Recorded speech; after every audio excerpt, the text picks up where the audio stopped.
ပဲကျေးဇူးတော်မင်္ဂလာပါဒီကနေ့မှာပိတ်ကချင်းမစရိကတော့ဂျမ်ပိုက်လေး၃ပိုက်ကိုဆင်ချင်နိုင်ဖို့ရဖတ်ပေးချင်တာဖြစ်ပါတယ်တီမိုသေအိုရဆာဒုတိယဆောင်ကကြည့်လေးငယ်တော့အကြောင်းမူကားနောင်ကာလ၌လူတို့ဒီစင်ကြေသောဩဝါဒကိုနားမခံနိုင်ပဲ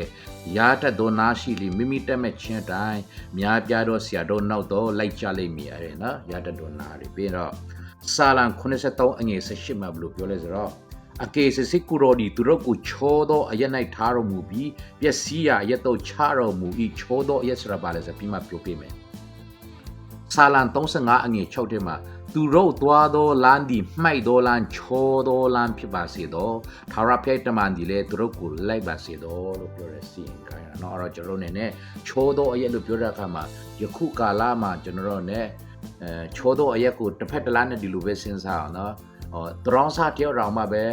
ပြည့်စုံတော့လှပတည်တဲ့ဝတ်စားတွေနဲ့တထေးတရရောက်ကမွေးစားလိုက်မယ်ဆိုရင်စီစိတ်ချမ်းသာနဲ့သူဖုံးသွမ်းမယ်ဆိုတော့ချိုးသွားတာနော်